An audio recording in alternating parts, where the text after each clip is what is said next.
Alright mga idol, so ngayon sineset up ko na ngayon yung timing chain.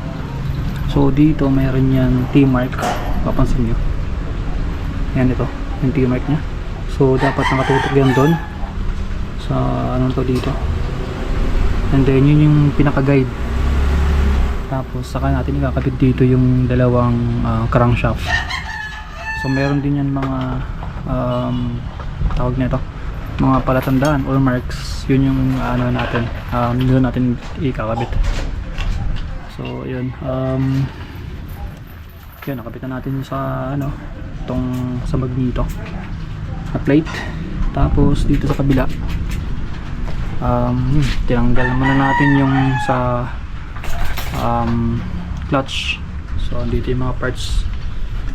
Ito yung sa clutch, medyo okay pa naman. Ito yung sa clutch, medyo okay pa naman yung kanyang plate. Tingnan ko, okay pa naman. Itong kanyang ano, damper, ang tawag na ito, crankshaft housing, itong part na to na galaw, medyo may ano na rin siya. Pag ginaganon mo, may galaw na rin to. So pwede na rin ano na rin siya, paralito na rin. So pwede, pag may budget siguro na muna to. For now, yun lang muna gagawin natin. Ito yung mga ano ito yung sa magneto. Okay, ayun, ito yung sa dalawang crankshaft na sinasabi ko kanina. Meron yung palatandaan yan, mga marks, dot.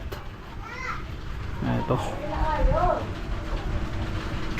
So yun yung i-align natin doon mamaya pag kinabit natin. Doon may kabitan natin yung chain.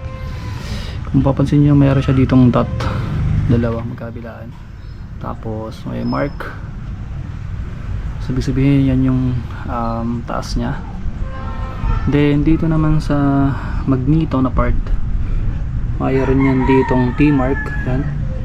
So dapat nakasenter yan doon, dito sa may bandang yung pinaka point nya dyan, may mark.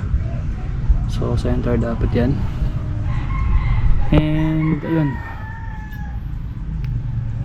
ayun na yung ating chain, nakakabit na.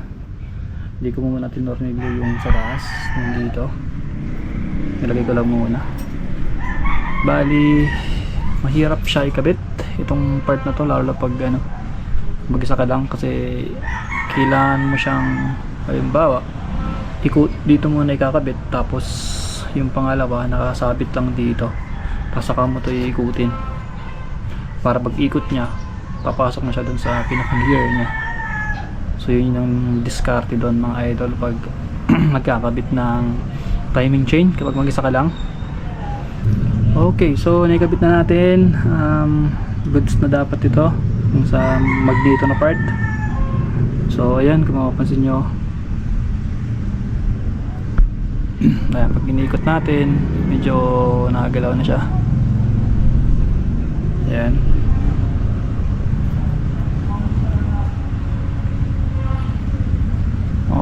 Okay, so ayan muna mga idol, kakabit ko muna yung dito sa pinaka head nya. Tapos try natin tong maikabit ngayon. So ayan, yun lang.